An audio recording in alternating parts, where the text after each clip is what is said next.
Buenas tardes, muchas gracias. Gracias, doctora Lourdes Arriaga, por la invitación.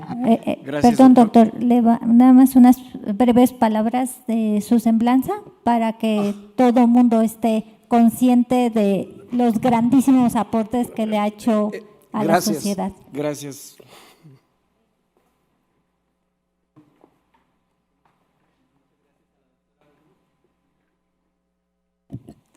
Muchas gracias a la doctora Lourdes. Les agradecemos a todos su presencia en el evento del día de hoy y es un gusto para nosotros contar con la participación de ponentes del nivel del doctor José Moreno Rodríguez, a quien voy a presentar a continuación. El doctor José Moreno es médico cirujano, además cuenta con la especialidad de reumatología y ha contado con diferentes reconocimientos a lo largo de su trayectoria académica. El doctor José Moreno también realizó un postdoctorado en inmunología celular, ha sido jefe del Departamento de Reumatología del Centro Médico Nacional Siglo XXI, ha sido presidente de la Sociedad Mexicana de Inmunología, director del Hospital Juárez de México y actualmente se encuentra en retiro. El doctor es muy reconocido en el área de estudio de la autoinmunidad, lo cual nos llevó a invitarlo a esta plática, a la cual le agradecemos mucho, doctor, que haya aceptado participar. Y pues le cedemos la palabra, doctor. Muchas gracias. Sí, muchas gracias. Cuando uno tiene más pasado que presente, está uno realmente en problemas. Espero que el futuro siga funcionando en esta mente que está aquí y que va a generar los datos que vamos a mencionar. Quiero agradecer a la doctora Lourdes Arriaga por la invitación, al doctor Enciso, por supuesto.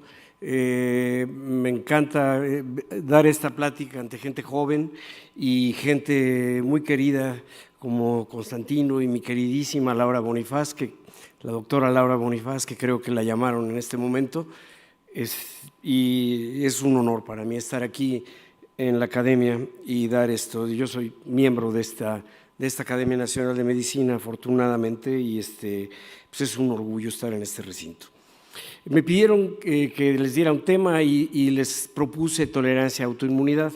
Cuando vi el programa me di cuenta que en realidad no debería yo dar una plática magistral sobre un tema, sino realmente hablar de los trabajos que hemos hecho nosotros. De hecho, en particular al final voy a hablar de un trabajo que hemos hecho y que todavía está pendiente de publicarse, pero que creo que es un trabajo importante de nuestro grupo y que probablemente va a contribuir importantemente a entender la patogenia de algunas enfermedades autoinmunes. En la primera parte voy a dar brevemente algunos conceptos, dado que esta es la primera plática, y como tengo que asumir que aquí algunos, no todos los que están aquí son inmunólogos, o si son inmunólogos díganmelo para saltarme toda la parte inicial, pero para dar las bases de lo que voy a dar. Es importante también que tengan en mente que es posible, de hecho prácticamente seguro, que algunos de nosotros vamos a decir cosas diferentes que otros y a veces vamos a decir cosas contradictorias, pero esa es la ciencia. La ciencia no es dogma, la ciencia es datos, opiniones y demostrar que lo que uno está, o por lo menos tratar de demostrar que lo que uno está proponiendo es cierto. Sin eso no hay ciencia. Y quiero antes de empezar nada más decir, ustedes saben que ayer se cumplieron 70 años de uno de los hallazgos más importantes de la ciencia, de la biología mundial, que fue el descubrimiento y la descripción de la estructura de la doble hélice por Watson y Crick y por gente del grupo de Cavendish en Cambridge, como Rosalind Franklin, como Maurice Wilkins, con datos de muchos otros investigadores que cambiaron la forma de ver la biología y nos han llevado a donde estamos hoy en día en la medicina. Entrando ya en tema de inmunología, es importante recordar algunos hechos históricos de grandes inmunólogos. Aquí tenemos del lado izquierdo a Paul Ehrlich. Paul Ehrlich, un gran inmunólogo, una mente brillantísima alemán, que hizo sus trabajos en Berlín a fines del siglo XIX, principios del siglo XX, y Morgenroth, que era un clínico que trabajaba con él, y entre los dos hicieron muchas cosas, pero sobre todo con las ideas de Ehrlich. Y ellos emitieron, en 1900, demostraron que en las cabras, cuando estaban inmunizadas con eritrocitos, era el antígeno, el eritrocito, de una especie diferente o de otras cabras distintas, eran capaces de producir anticuerpos, pero si las inoculaban con sus propios eritrocitos, no eran capaces de hacerlo. Entonces, esto les llevó a decir que había algo llamado horror autotóxicos. Y oh, craso error. La comunidad interpretó como que la autoinmunidad no existía y durante 50 años se perdió la gente de hablar de autoinmunidad, a pesar de que 5 años después Karl Steiner, uno de los grandes de la inmunología también, quien demostró los grupos sanguíneos, los aptenos, etcétera, etcétera, demostró claramente que había una enfermedad autoinmune con todos los postulados de Koch, de transmisión, etcétera, etcétera. Sin embargo, no le hicieron caso. Entonces, bajo este concepto de la autoinmunidad no existe, la inmunología navegó en la oscuridad en cuanto a esto hasta 1957, ¿sí? Muchísimos años, si esto fue en 1900. Sin embargo, si nosotros vemos algunas referencias de la época, especialmente esta de Arthur Silverstein, en que analizó detalladamente la publicación de Ehrlich, que se llamaba Estudios en Inmunidad, de 1910, demostró que era posible, de hecho mencionaba Ehrlich que sí era posible producir autotoxinas, así les decían a los autoanticuerpos, pero normalmente esto no ocurría debido a la presencia de sistemas reguladores. Y agregaron, solo cuando los dispositivos reguladores internos dejan de estar intactos pueden surgir grandes peligros. En la explicación de muchos fenómenos de enfermedad, en el futuro será necesario considerar un posible fracaso de los reguladores internos, además de la acción directa de sustancias exógenas o endógenas. Parece que estuviera hablando hoy Ehrlich. Realmente es extraordinaria esta forma de ver la cosa. Él estaba describiendo la inmunidad y la tolerancia inmunológica y en forma gruesa cómo que sí podía ocurrir una enfermedad autoinmune, grandes catástrofes, hablaba él. Entonces, esto es importante cuando uno lee, cuando uno ve publicaciones y ciencia, realmente leer profundamente y ver realmente qué nos quiere decir quien está publicando algo y no quedarnos con el título, que es muy frecuente. Vi publicado por ahí que los eritrocitos son azules y así se queda, son azules los eritrocitos, y si no leo el artículo me doy cuenta que está equivocado, que el tipo tenía daltonismo y por eso los veía azules. Bueno, hoy en día, de hecho, en 1957 vale la pena, antes de empezar ya a hablar de estos detalles, Noel Rose en el Hospital Johns Hopkins, en la Universidad Johns Hopkins, demostró con una serie de experimentos en conejos que era posible producir tiroiditis autoinmune inmunizando con tiroides de otros conejos y del mismo conejo. Y esta tiroiditis causaba destrucción de la tiroides y se parecía mucho a la enfermedad de Hashimoto humana. Después Ivan Reut demostró que en humanos con tiroiditis autoinmune había anticuerpos antitiroideos y esto redondeó a humanos un modelo animal. Entonces, aquí vemos que hay muchos individuos con enfermedades autoinmunes. Estos datos de Estados Unidos de 2012 nos habla de que había aproximadamente 23.5 millones de alguna enfermedad autoinmune. Debo decir que la definición de autoinmunidad la cambian algunos. Yo les voy a dar una, que es la que yo manejo. No todo el mundo la usa. Hay otros que meten enfermedades como autoinmunes que en mi opinión no lo son, pero así es como se maneja la ciencia y la academia. Entonces eso hay que aceptarlo y hay que vivir con ello. Ustedes ya escogerán con quién se van. Es importante que todas estas enfermedades son crónicas y algunas de ellas son potencialmente letales. Por ejemplo, el lupus eritematoso sistémico puede ser una enfermedad mortal, puede no serlo, puede ser una enfermedad relativamente leve, pero puede ser una enfermedad mortal. Y en mujeres mayores de 64 años es una de las primeras 10 causas de muerte. Esto es en Estados Unidos. Sí, todo lo demás creo que no vale la pena verlo. Nada más, aquí abajo vemos lo que les mencionaba. En el NIH solo incluyen 24 enfermedades para las que dicen que existe evidencia epidemiológica confiable. Esta asociación, que es generalmente de pacientes, considera muchísimas enfermedades, pero si uno analiza su lista, muchas enfermedades están repetidas como dos diferentes, que son la misma enfermedad, pero con dos nombres distintos. Entonces ya estamos empezando a tener problemas de definición y quizá no sea la mejor. De acuerdo a los criterios que les voy a dar más adelante, consideramos nosotros que existen 40 enfermedades autoinmunes poligénicas complejas y 2 enfermedades autoinmunes monogénicas hereditarias, una autosómica recesiva y la otra ligada al cromosoma X. Y existen 25 enfermedades que les llamamos autoinflamatorias y vamos a ver cuál es la diferencia entre unas y otras. Bueno, el sistema inmune ¿es un aliado o es un enemigo? Depende desde donde lo veamos, ¿sí? Las células cancerosas lo van a ver como un enemigo, entonces por lo tanto crean un microambiente para impedir que funcione el sistema inmune y poder desarrollar el tumor y crecer. Igual hacen algunos agentes infecciosos, muy clásicos son los virus de la familia de los herpes virus, como el virus de Epstein-Barr, el citomegalovirus, los propios virus del herpes, etcétera, que se valen de una serie de mecanismos para evitar la respuesta inmune. Sí, entonces esta es una parte importante, ¿sí? Sin embargo, para nosotros es muy importante el sistema inmune. Si nosotros sabemos manejar el sistema inmune y sabemos estimularlo adecuadamente, podemos aumentar la expectancia de vida.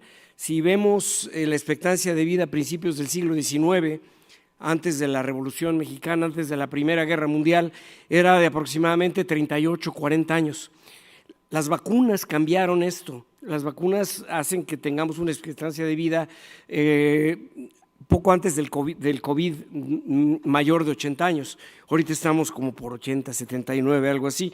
Entonces, es importante y las vacunas lo que hacen es estimular específicamente una rama del sistema inmune, que es el sistema inmune adaptativo, para prevenir enfermedades infecciosas. Creo que esta es una parte que voy a irme muy breve porque la van a ver creo que a lo largo del curso. Tenemos dos formas de inmunidad los vertebrados, una innata que está en todos los organismos multicelulares y que se activa por patrones moleculares que nos avisan que alguien está invadiéndonos, que es muy distinto a nosotros. Una bacteria, por ejemplo, un hongo, pero si nos invade una célula vamos a poner otro vertebrado, un cocodrilo, el sistema inmune innato no se va a dar cuenta, porque son muy similares a nosotros. Los patrones moleculares de carbohidratos de los reptiles o de las aves se parecen mucho a las de los mamíferos. Entonces, es la forma como se activa. Es la primera línea de respuesta inmune, es bastante eficaz y sus mecanismos preceden a la infección. La inmunidad adaptativa, que es la que nos va a interesar para las enfermedades autoinmunes, es una forma adquirida de inmunidad. Solamente está presente en los vertebrados, a partir de los tiburones, de los peces cartilaginosos y algunos peces sin mandíbula como las lampreas, etcétera, también tienen un sistema inmune adaptativo pero muy distinto al nuestro. Entonces no están consideradas dentro de esto y por eso vamos a decir que partimos de los tiburones, ¿sí? Es una segunda línea de respuesta que es más lenta en su desarrollo, pero una vez que se da, genera lo que nos interesa muchísimo para prevenir una segunda infección y lo que aprovechamos para diseñar vacunas, que es la memoria inmunológica. Debemos considerar que la respuesta inmune innata es esencial, pero es insuficiente para eliminar la mayoría de los patógenos y que además el sistema inmune innato se necesita para activar el sistema inmune adaptativo. Sí, el sistema inmune adaptativo es tan agresivo que necesita que alguien le avise que lo que está viendo sí es peligroso y el sistema inmune innato es el que hace esto. ¿Sí? Bueno, entonces aquí tenemos las dos formas de inmunidad, que no sé si sean tres, porque en realidad lo que distingue lo que llamamos normalmente como inmunidad innata e inmunidad adaptativa es la memoria inmunológica. A la izquierda tenemos las células de la inmunidad adaptativa, que son los linfocitos B tipo 2 o foliculares, que son los que producen anticuerpos después de una inmunización, generalmente contra proteínas, contra antígenos complejos o prácticamente contra cualquier tipo de molécula. Los linfocitos T de distintas variantes, sobre todo los CD4, que son probablemente la célula central de la respuesta inmune, ¿sí? De distintos tipos foliculares que participan en la respuesta de linfocitos B, TH1, que son inflamatorios, principalmente secretores de interferón gamma y activadores de macrófagos y útiles a infecciones intracelulares, los TH17, que ayudan mucho a las infecciones por bacterias extracelulares, CD8, que son citotóxicas en enfermedades virales, en cáncer, etcétera, etcétera. Esta parte que está en rojo es la parte agresiva de la respuesta inmune, es la parte efectora de la respuesta inmune y que está encaminada a eliminar los agentes infecciosos o los tumores o lo que cada célula esté especializada en hacer. A la derecha tenemos en rojo continuo las células de la inmunidad innata clásicas, que son los neutrófilos, los macrófagos, las células dendríticas clásicas y las células dendríticas plasmacitoides, cada una con funciones diferentes. No puse aquí los eosinófilos, los basófilos, etcétera, porque se llenaba demasiado esto, pero también son parte de la inmunidad innata. Y estas células son las que dan la primera línea de respuesta. Algunas de ellas son fagocíticas. La célula dendrítica, muy importante, es el puente hacia la inmunidad adaptativa, puesto que son las que presentan antígenos, péptidos derivados de proteínas a los linfocitos T, CD4 cuando son moléculas clase 2 del complejo principal de histocompatibilidad o CD8 cuando son moléculas clase 1. Y estas células secretan una serie de citocinas que son promotoras de la inflamación. Aquí están todas ellas. Sí, pueden leerlas con gusto mientras describo la parte de abajo. En la parte de abajo, en azul, tenemos una parte que es contrarresta y es de hecho la que domina en estados homeostáticos. Cuando estamos sin infecciones, cuando estamos libres de agresiones, esta es la que debe dominar para prevenir que toda esta bola de células que están aquí arriba nos destruyan y dañen nuestros tejidos, porque tiene una capacidad destructiva enorme. Entonces, estas células que están abajo, ven que algunas son del mismo tipo. De hecho, aquí tengo una que es la TH2, que produce inflamación, tipo 1, que es la hipersensibilidad como las alergias, etcétera. Pero estas células secretan citocinas que ayudan a la reparación tisular, por ejemplo. Entonces, ¿dónde ponerlas? Probablemente aquí a la mitad, pero ya hubiéramos complicado demasiado el cuadro. Tenemos una variante de las células TH17 que son antagónicas de las TH17 y los linfocitos T reguladores, que quizás sean el principal personaje que previene la autoinmunidad, ¿sí? Y los vamos a mencionar un poquito más adelante. Tenemos también estas células de la inmunidad innata que contrarrestan a estas otras. Las células dendríticas también pueden secretar algunas citocinas inhibidoras. Los macrófagos tipo M2, que se diferencian en presencia de linfocitos TH2, en presencia de interleucina 4, son células que ayudan a la reparación tisular, pero no ayudan a eliminar en general agentes infecciosos. Finalmente, las células supresoras mieloides, que probablemente son parientes de los neutrófilos, de los macrófagos, que infiltran los tumores y que impiden la acción de los linfocitos T citotóxicos. Y entonces nos vamos al final a la inmunidad intermedia. Aquí están células, vemos aquí arriba, las NKT, las T gamma delta y las NK un poco más acá, que son células que tienen receptores similares a las células de la inmunidad adaptativa. La diferencia esencial es que no generan memoria inmunológica. Entonces, son células que se generan en forma muy parecida, solamente están presentes en vertebrados, que sepamos nosotros, y estas células participan en varias formas de inmunidad que no vamos a hablar, por lo menos en el caso de mi plática. Las células NK tienen receptores diferentes y se ha visto que son útiles en algunas infecciones virales y en algunos tumores, etcétera. No, tampoco vamos a abundar mayormente en ellas. Y también tenemos células que son reguladoras dentro de esto y son, no generan memoria y podemos llamarlas también como esa inmunidad intermedia que en realidad en los textos está incluida como inmunidad innata. A mí no me gusta mucho porque realmente son diferentes, aunque no generen memoria. Bueno, ahora, la inmunidad innata es capaz de generar una catástrofe tisular si no la controlamos. Vean ustedes el proceso que está aquí, los activadores de esto, que son los exógenos. El doctor Constantino López es experto en esto, ha trabajado mucho tiempo en los famosos PAMPs o factores, patrones moleculares asociados a patógenos o a microorganismos, MAMPs, y otros que son endógenos que se llaman DAMP, que son patrones moleculares asociados a daño. Y en este caso, estos, ya sean PAMPs o DAMPs, lo que hacen es a través de distintos receptores, como los TLRs, como los receptores tipo lectinas tipo C, CLRs y los NLRs, que son intracelulares, los RLRs, etcétera, lo que hacen es generar citocinas proinflamatorias, ¿sí? Aquí tenemos la interleucina 18, por ejemplo, aquí tenemos la interleucina 1, que son liberadas por las células que están entrando en este proceso de piroptosis y estas contribuyen a la inflamación importante. También algunos de estos estímulos promueven la secreción de interferón de interferón alfa y beta, interferones tipo 1, o bien también de algunas otras moléculas que no son claras porque son de la familia de la interleucina 1, como la IL-33, pero nadie sabe realmente, que yo sepa. Sí, a lo mejor ahorita nos dan una sorpresa y si sabe alguien, y yo he estado totalmente en la ignorancia, como la IL-33, y cada una de estas participa en distintas vías de diferenciación de linfocitos T CD4, ¿sí?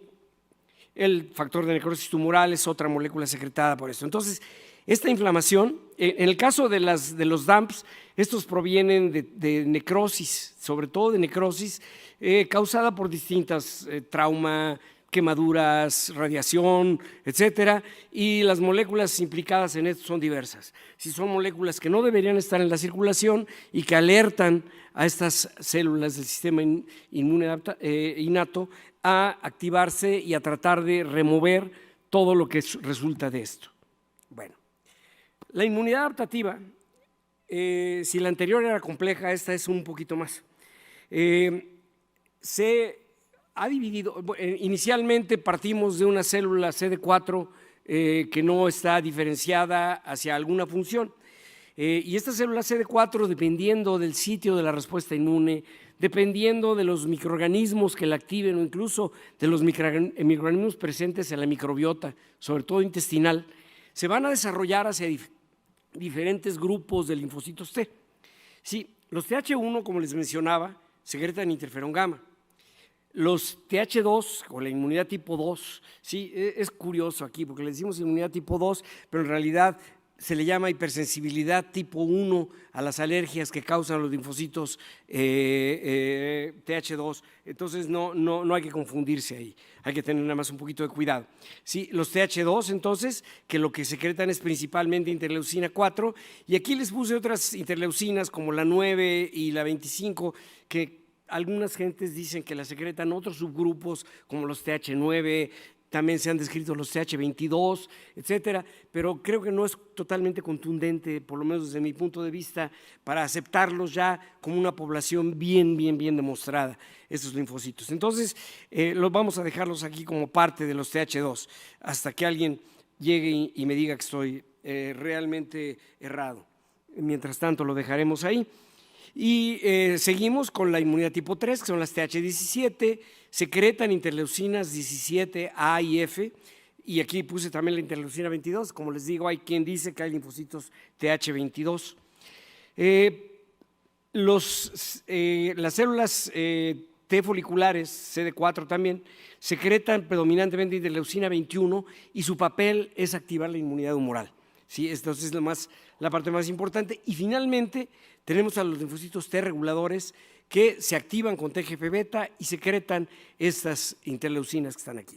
Arriba están los microorganismos que las activan, como ven aquí, Klebsielas para las TH1, helmintos o alergenos para las TH2, bacterias adherentes al epitelio, sobre todo la célula filamentosa, la bacteria filamentosa intestinal en ratones y algunos Citrobacter, coli en humanos. Si la inmunidad humoral no es claro si hay alguna relación con la microbiota, por lo menos que yo haya encontrado datos en la literatura, y finalmente las inmunorreguladoras se tienden a activar con el genus Clostridium.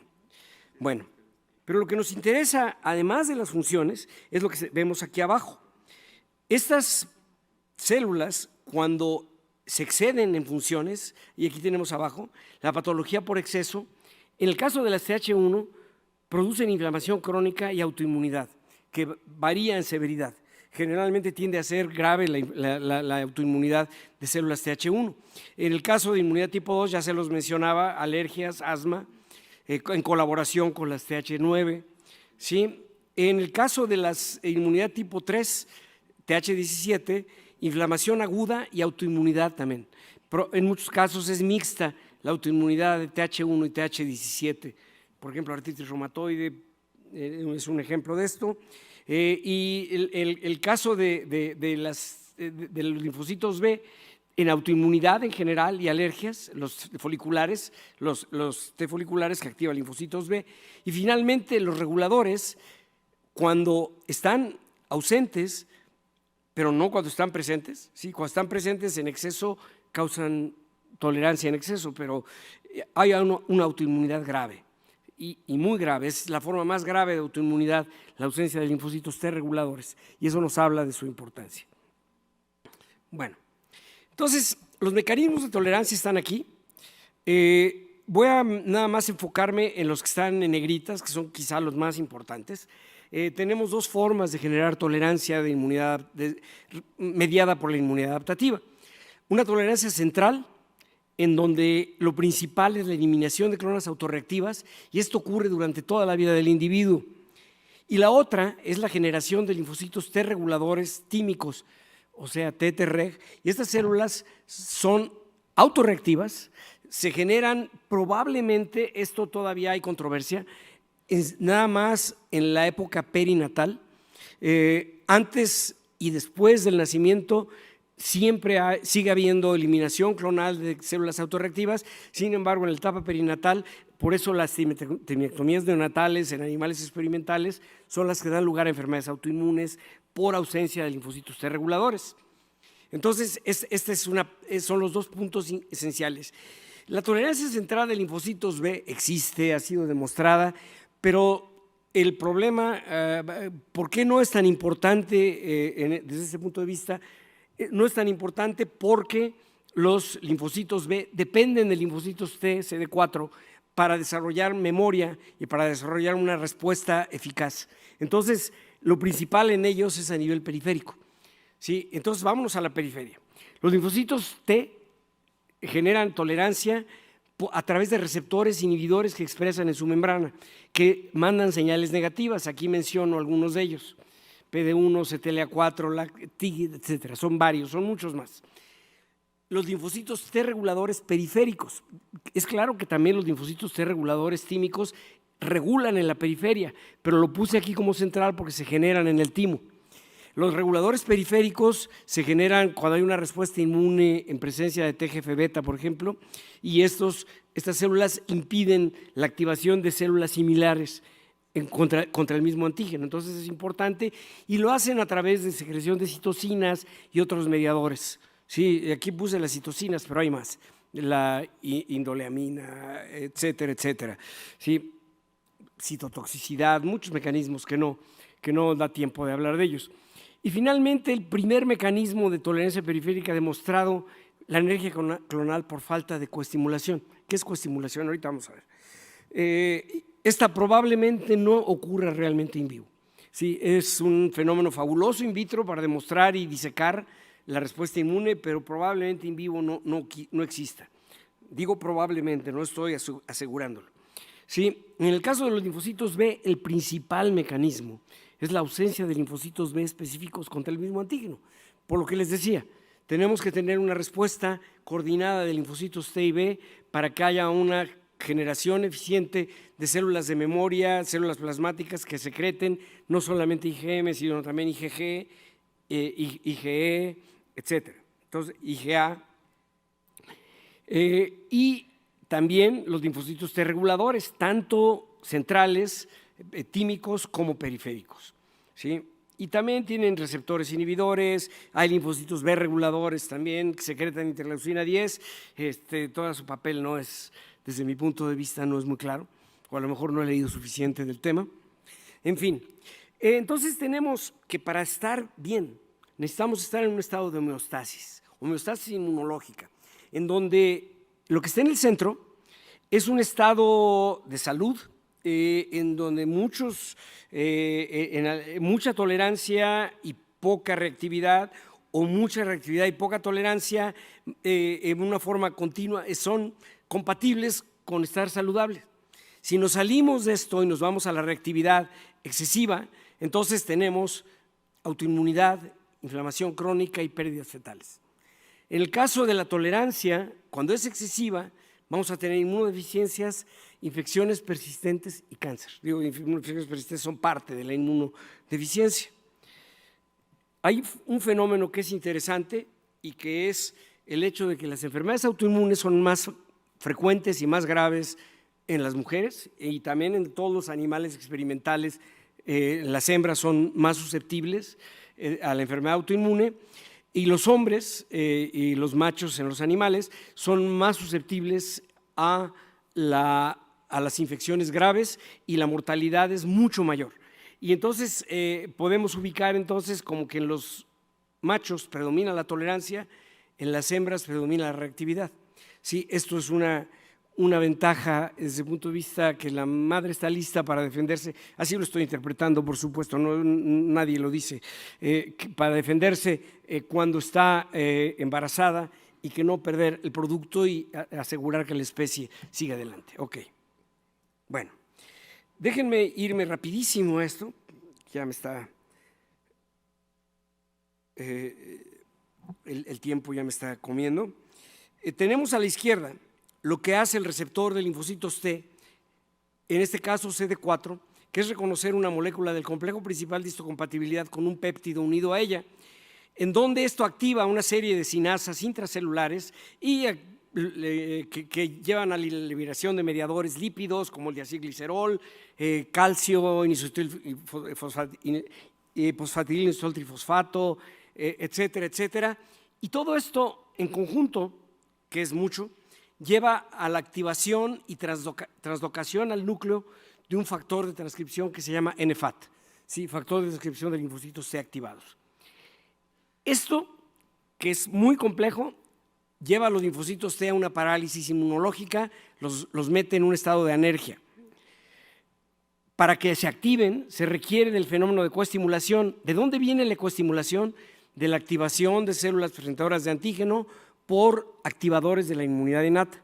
Esta coestimulación existe en forma leve, en ausencia de estos estímulos, o por lo menos en ausencia detectable por nosotros de estos estímulos, en donde expresan los ligandos coestimuladores que están aquí, CD80, CD86, etcétera, y estos activan la molécula CD28, que activa todas estas vías que nos van a llevar a dos factores de transcripción esenciales, que son NF-κB, P65 y AP1. ¿Sí? Y estos, en conjunto los tres, nos llevan a la activación de linfocitos T, secreción de citocinas, se mide por interleucina 2, CD40L, a prevenir la apoptosis, etcétera, etcétera, y esto es el inicio de la respuesta inmune adaptativa. Ahora, les hablaba de coestimulación. Aquí está en el centro el receptor de linfocitos T y a la izquierda está la señal coestimuladora más importante, esta de aquí arriba, que es CD28, pero todas estas otras señales de moléculas de distintas familias también dan coestimulación y muchas de ellas todavía no entendemos claramente cómo son. Y aquí a la derecha están sus contrapartes inhibidores, sí, que son muchos también y que se están usando actualmente como blancos de anticuerpos para evitar la función reguladora en los tumores y ayudar a tratar el cáncer. Entonces, esto es algo importante. En melanoma especialmente ha tenido un éxito enorme. En la siguiente plática seguramente vamos a oír algo de esto.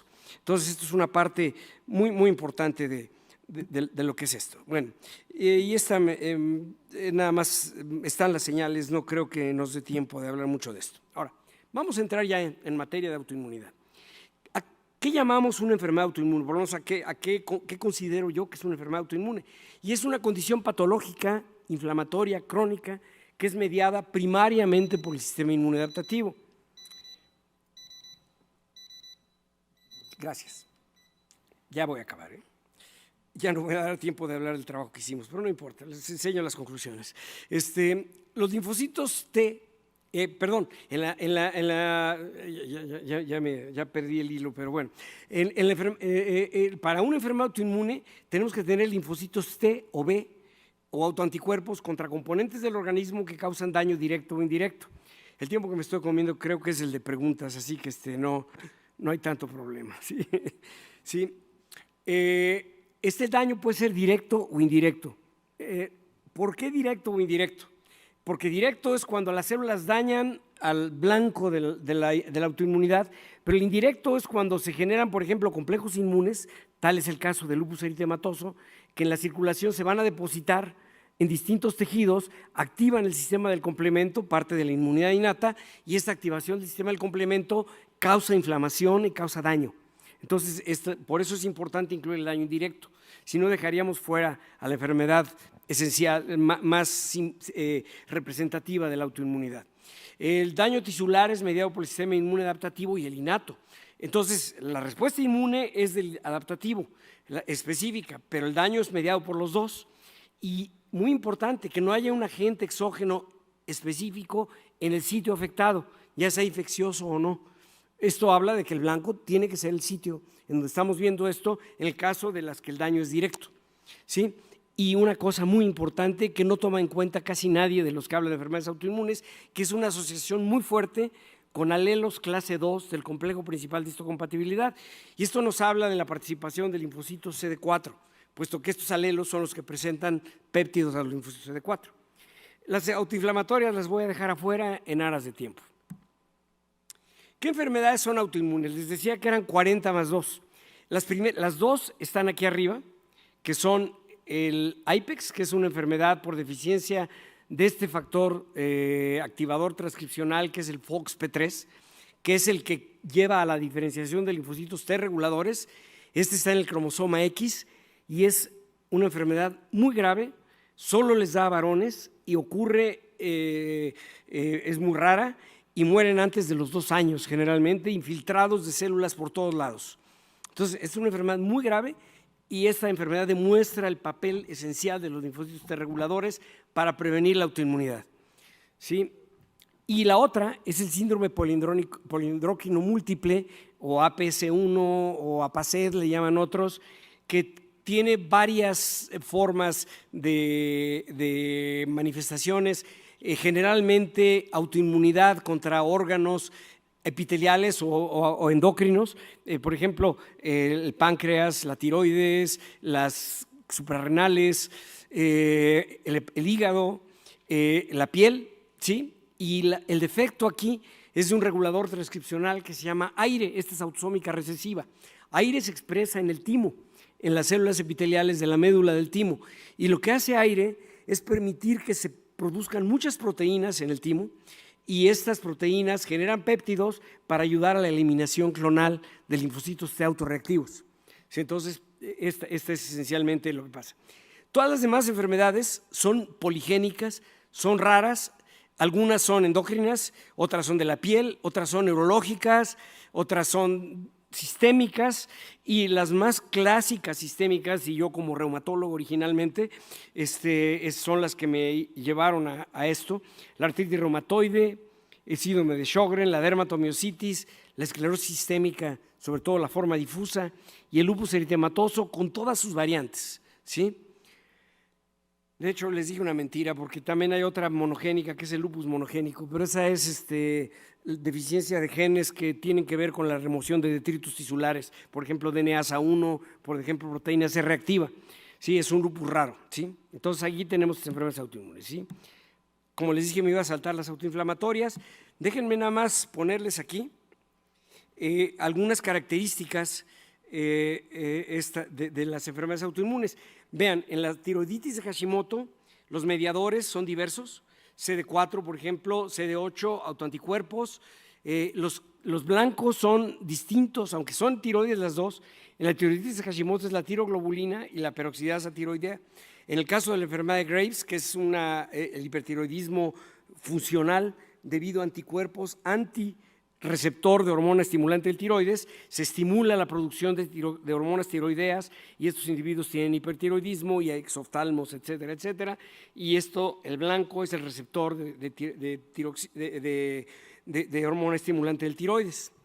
Y así tenemos distintas enfermedades con distintos blancos, con distintos mediadores, en casi todas ellas linfocitos CD4 y autoanticuerpos, y en algunas de ellas también linfocitos CD8. Otra cosa importante aquí es la asociación con el MHC2, ¿sí? Y esto no lo vemos en las autoinflamatorias, y aquí podemos entonces separar las enfermedades. La asociación en las autoinflamatorias, si ocurre, es débil. Y otros genes asociados que son muy diversos, pero que traslapan entre distintas enfermedades. Lo que realmente nos identifica el blanco de la respuesta inmune y la enfermedad es el alelo clase 1 del complejo principal de histocompatibilidad. Y estas son otras enfermedades también con distintos blancos, distintos tipos. Y los genes que tienen que ver con esto, hay distintos polimorfismos asociados a esto. Y la verdad es que después de más de 10 años, la mayoría de estos polimorfismos todavía no entendemos qué significan. La mayoría son en regiones no codificantes del gen, entonces lo más probable es que cambien la tasa de transcripción y por lo tanto la cantidad de proteína de estos genes, y todavía no hay quien haya dado todavía un panorama claro de la función de estos genes, ¿sí? Y esta era la plática que les iba a presentar. Me voy a ir hasta las conclusiones de lo que les iba a dar. Obviamente, como pueden ver, no da tiempo.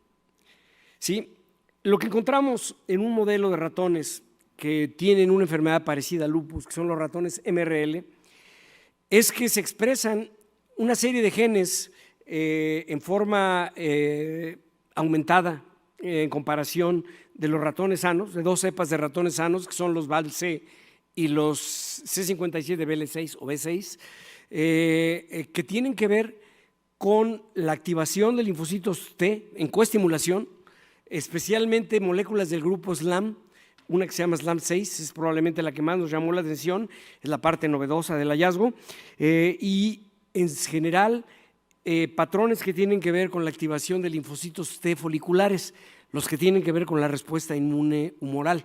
Entonces, esto es lo que tenemos, estos linfocitos T foliculares, aquí está un ejemplo, lo que hacen es activar la producción de anticuerpos y dependiendo de que si se activan TH1, TH2, va a ser la clase de inmunoglobulina que se va a producir. TH1 sería IgG1, IgG3 en el humano, IgG2A en el ratón, TH2 sería IgE. Las T reguladoras nos favorecen IgA, por ejemplo. Entonces, dependiendo de qué otros grupos de linfocitos T, además de los foliculares, se activen, vamos a tener la clase de anticuerpos que se producen, ¿sí? Esta obviamente no voy a entrar en detalle, es muy compleja. Y entonces les platico y espero que me crean porque no les mostré los datos, pero están ahí. Si quieren verlos se los puedo mostrar después. Los ratones autoinmunes LPR tienen genes diferencialmente expresados, sobreexpresados y subexpresados comunes en relación a dos cepas de ratones normales, como les decía, B6 y BAL-C.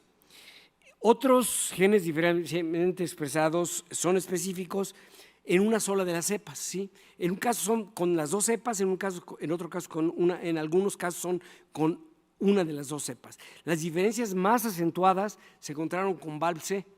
De hecho, el ratón B6 tiene más tendencia a ser hiperreactivo inmunológicamente, ¿sí? Estos corresponden tanto a inmunidad innata como adaptativa y a la respuesta inflamatoria en general.